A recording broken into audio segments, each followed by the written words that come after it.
मैत्रिणींनो, रोजची सगळीच कामं आपली अगदी झटपट आणि स्ट्रेस फ्री व्हावीत असं आपल्या सगळ्याच जणींना वाटतं. मग हीच रोजची कामं करताना आपण ज्या गोष्टी वापरतो, बेसिक गोष्टी वापरतो, त्या बेसिक गोष्टींची निवड आपल्याला स्मार्टली करता यावी.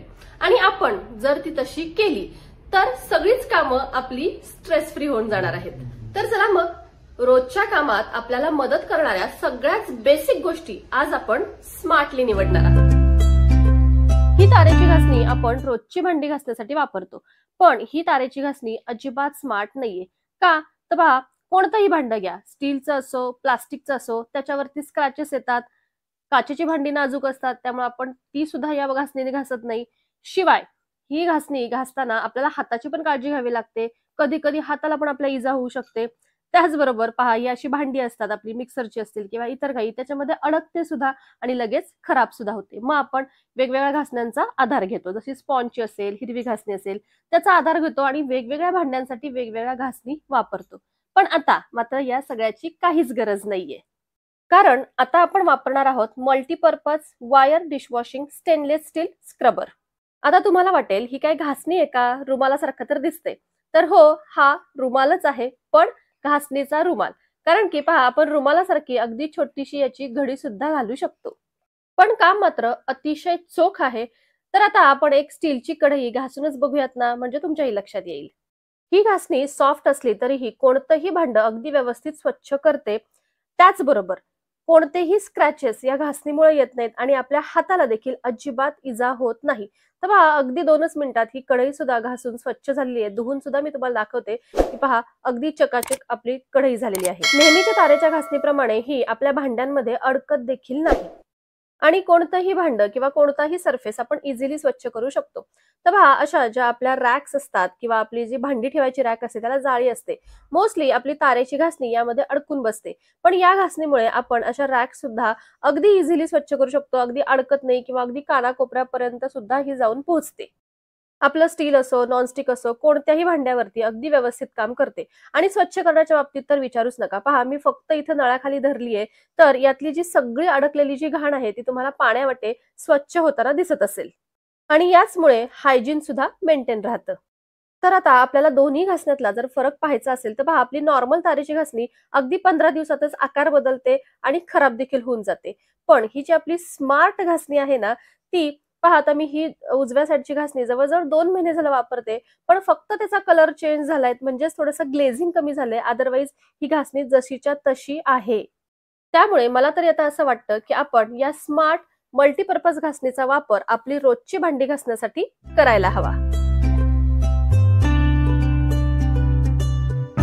आता यानंतर दुसरी आपली स्मार्ट वस्तू आहे ती म्हणजे silicon multipurpose heat resistant pads. या पॅडचा आपण आपल्या घरात खूप वेगवेगळ्या पद्धतीने वापर करू शकतो. त्यातला पहिला उपयोग म्हणजे एक हीट रेजिस्टंट म्हणून आपल्या डायनिंग टेबलवरती. तर पहा, कढई ज्यावेळेस आपली गरम असते त्यावेळेस आपण त्याला कशी उचलायची हा आपला प्रश्न पडतो. पक्कड वगैरे आपण यूज करतो, पण कधी कधी ती सुद्धा सटकण्याची शक्यता असते. अशा वेळेस इथे ही गरम कढई उचलण्यासाठी सुद्धा आपण अशा पॅडचा उपयोग करू शकतो. त्याचबरोबर आपल्या कास्ट आयर्नच्या कढया तर इतक्या जड असतात, त्याला दोन्ही हाताने उचलल्याशिवाय पर्यायच नाही. तर अशा पद्धतीने ती उचलण्यासाठी सुद्धा आपण उपयोग करू शकतो. आणि आपल्या टेबलवरती तुमची कढई कितीही गरम असू देत, तुम्ही यावरती आरामात ठेवू शकता, कारण हे पॅड हीट रेजिस्टंट आहेत आणि वेगवेगळ्या कलर मध्ये येतात, त्यामुळे दिसायला सुद्धा अतिशय सुंदर दिसतात. ड्राइंग पॅड म्हणून सुद्धा वापरू शकतो. शिवाय आपले फ्लॉवर पॉट वगैरे असतात त्याच्या खाली ऍज अ डेकोर आयटम म्हणून सुद्धा ठेवू शकतो. फॅब्रिक खराब होऊ नये म्हणून ऍज अ टेबल मॅट म्हणून सुद्धा अशा पद्धतीने आपल्याला वापरता येतं. आणि हे जे मॅट आहेत ते वॉशेबल आहेत, त्यामुळे याच्यावर काहीही सांडलं तरी सुद्धा अगदी स्वच्छ निघतात. तर साध्या स्टँड ऐवजी अशा silicon multipurpose heat resistant pad कडे आपल्याला शिफ्ट करायला काहीच हरकत नाही. यानंतरचं आपलं स्मार्ट गॅजेट आहे ते म्हणजे मिनी मॉपर. अतिशय छोटासा आहे, पण आपलं काम मात्र सोपं करणारा. तर पहिल्यांदा हा कसा काम करतो ते पाहूयात. तर बघा, याच्या पाठीमागे असा एक हँडल आहे, तो आपल्याला पुढे मागे करायचा आहे. आणि पुढे मागे करताना पुढे याच्या स्पॉन्ज लावलेला आहे, तो फक्त आत बाहेर असा ओढला जातो. याच्या पुढे असा एक स्पॉन्ज लावलेला आहे, तर या स्पॉन्जच्या सहाय्याने आपण मॉपिंगचं काम करणार आहोत. पण आता कसं, हा प्रश्न तर आहेच नाही का. तर हा जो स्पॉन्ज आहे तो आपल्याला पाण्यात बुडवायचा आहे आणि मग आपल्याला मॉपिंग करायचंय. कसं ते पाहूयात. तेव्हा असं एखाद्या भांड्यामध्ये पाणी घ्यायचंय आणि त्यामध्ये हा स्पॉन्ज बुडवायचा आहे आणि हा खटका आहे जो मागचा तो आपण मागे ओढला की हा स्पॉन्ज असा बंद होतो आणि यातलं संपूर्ण पाणी पिळलं जातं. आता आपण याचा वापरही करूयात. तर सगळ्यात पहिल्यांदा मी इथे डायनिंग टेबल पुसणार आहे. तर हा स्पॉन्ज पाण्यात बुडवून घेतलेला आहे आणि पहा त्याच्या साहाय्याने अगदी हळूवार छानपैकी असा डायनिंग टेबल पुसला जातोय आणि जी सगळी काही धूळ असेल ती सगळी याला चिटकून येते आणि पुन्हा आपण हा अशा पद्धतीने स्वच्छ देखील करू शकतो. आता सेम हाच मिनी मॉप आपण आता आपला किचन ओटा किंवा गॅस पुसण्यासाठी वापरणार आहोत. तर पहा यावरती सुद्धा जे काही चिकटलेलं असेल ते सगळं या मॉपच्या साहाय्याने आपण व्यवस्थित पुसू शकतो. आणि आपण जे पाणी वापरणार आहे ना त्या पाण्यामध्ये तुम्ही मग डिटर्जंट असेल किंवा तुमचं दुसरं काही तुम्हाला लिक्विड टाकायचं असेल तर ते सुद्धा तुम्ही या पाण्यामध्ये टाकू शकता. म्हणजे अगदी व्यवस्थित आपलं हे मॉपिंगचं काम हा मिनी मॉप आपलं करणार आहे. तर पहा आपण जे रेग्युलर बेसिसवरती नॅपकिन्स यूज करतो ना हे सगळं पुसण्यासाठी, किचन ओटा असेल किंवा आपला गॅस असेल, टेबल असेल, हे सगळं पुसण्यासाठी नॅपकिन यूज करतो. तर त्याऐवजी आपण हा मिनी मॉप वापरू शकतो. म्हणजे इथे आपल्याला हात लावायची, पाण्यामध्ये हात घालण्याची अजिबात गरज नाही. फक्त या मॉपरच्या साहाय्याने आपण हे सगळं अशा पद्धतीने स्वच्छ करू शकतो. तर मल्टिपल यूजचा असा आपला हा मिनी मॉप आहे. फक्त या मॉपचा मला एकच प्रॉब्लेम वाटला तो म्हणजे हा जो वरती स्पंज लावलेला आहे ना हा स्पंज खराब झाल्यानंतर काय. म्हणजे मी ऑनलाईन खूप सर्च केलं पण मला अशा स्मॉल साईजचा हा रिफिल मॉप तरी काही मिळाला नाही. पण जर तुम्हाला जर मिळाला, तुम्ही सर्च करून पहा, तुम्हाला जर मिळाला तर हा मॉप आपल्या रोजच्या कामासाठी अगदी बेस्ट आहे. आता आपल्याला आपल्या किचनमध्ये रोज मदत करणारी अशी एक भन्नाट गोष्ट मी तुमच्याबरोबर शेअर करणार आहे. खरं तर ज्याशिवाय आपलं पानही हलत नाही. ओळखा बरं काय असेल. हा आहे अगारो रॉयल मिक्सर ग्राइंडर, ज्याचं एकदम स्मूथ आणि ग्लॉसी डिझाईन आहे. याला स्टील कॉपलर आहे जे त्याला इतर मिक्सर पेक्षा जास्त टिकाऊ बनवतात. 3 स्पीड सेटिंग्स आहेत, लो, मीडियम, हाय आणि त्याच्याबरोबर विप मोड सुद्धा दिलेला आहे. याचा जो टॉप आहे तो डिटॅचेबल आहे त्यामुळे स्वच्छ करायला एकदम इझी. त्याचबरोबर लॉंग पॉवर कॉर्ड सुद्धा दिलेली आहे.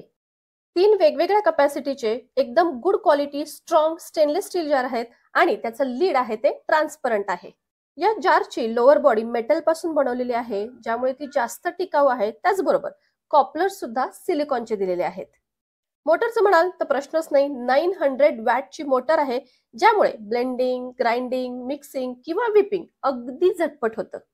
आणि जे इंच बटन दिलेलं आहे that will act as a plus function. त्यामुळे mixer is like a wow. मग मिक्सर घेण्याचा विचार करताय तर लिंक डिस्क्रिप्शन बॉक्स मध्ये दिलेली आहे. आता यानंतरची आपली एक स्मार्ट पण इंटरेस्टिंग वस्तू आहे ती म्हणजे स्प्राउट मेकर. थोडासा मला वेगळा वाटला म्हणून मी विकत घेतला आणि खूप दिवसापासून मी वापरते सुद्धा आहे. तर यामध्ये पहा असे 2 ट्रे येतात आणि वरती एक झाकण येतं. तर आता हा वापरायचा आहे कसा. तर याच्या खालचा जो ट्रे आहे यामध्ये पाणी टाकायचं आपल्याला. मी आता थोडंसं अगदी कोमट पाणी टाकलेलं आहे म्हणजे आपल्याला बोट बुडवता येईल अशा पद्धतीने कोमट पाणी टाकलंय. त्यावरती ही जाळी लावलेली आहे आणि यावरती मी आता भिजवलेली मटकी टाकणार आहे. 4 ते 5 तासांसाठी फक्त ही मटकी मी भिजवून घेतलेली आहे आणि पाणी नितळून घेतले त्याच्यातलं सगळं आणि ही संपूर्ण मटकी आता याच्यावरती अशी स्प्रेड करणार आहे. एकसारखी स्प्रेड करायची आपल्याला, शक्यतो ओव्हरलॅप नाही झाली तर फारच छान. आता यानंतर याला झाकण लावायचे आणि फक्त 10 ते 12 तासांसाठी आपल्याला हे एखाद्या अंधाऱ्या जागेत असं ठेवून द्यायचं आहे. 10 तास झालेत. आता आपण हे उघडून बघणार आहोत. पहा याच्यावरती असं मॉइश्चर क्रिएट झालंय त्यामुळे आपली मटकी आहे ती छानपैकी ओलसर सुद्धा राहिली आहे. तर आता उघडून बघूयात आपण. तर आतमध्ये तुम्ही जर पाहाल तर पहा अगदी 10 तासातच आपल्या मटकीला छानपैकी असे मोठे मोठे मोड आलेले आहेत. आता खालच्या साईडने सुद्धा मी तुम्हाला दाखवते. तर हा ट्रे उचलून बघूयात. पहा खाली देखील तुम्हाला दिसत असेल अतिशय सुंदर असे मटकीला आपल्या मोड आलेले आहेत अगदी फक्त 10 तासातच. जवळून सुद्धा पहा तर पहा एक एक मोड तुम्हाला दिसत असेल किती लांब व्यवस्थित असा मोड आलेला आहे. तर या स्प्राउट मेकर मध्ये अगदी कमीत कमी वेळेत मोड येण्याची प्रोसेस पूर्ण होते. आता तुम्ही म्हणाल हे काय, एखाद्या नॅपकिन मध्ये सुद्धा छान मोड येतात. पण मी जो हा स्प्राउट मेकर घेतलेला आहे ना तो कशासाठी तर पहा गव्हांकूर, मेथीची भाजी किंवा आपली कोथिंबीर हे उगवण्यासाठी घेतलाय आणि अतिशय छान भाजीपाला यामध्ये येतो. मी अगदी छान यूज करून सुद्धा पाहिलाय. एखाद्या दिवशी यावरती सुद्धा व्हिडिओ नक्कीच बनवेल. तर मग मैत्रिणींनो आता मला सांगा या सगळ्या आपण स्मार्टली निवडलेल्या वस्तू यापैकी तुम्हाला कोणती आवडली आणि कोणती फायद्याची वाटली मला नक्की कमेंट करा. आणि आपला आजचा व्हिडिओ जर तुम्हाला आवडला असेल तर लाईक करा, शेअर करा आणि चॅनलवर नवीन असाल तर सबस्क्राईब देखील जरूर करा. भेटू आपण पुन्हा एकदा अशाच नवीनशा व्हिडिओमध्ये. तोपर्यंत बाय बाय.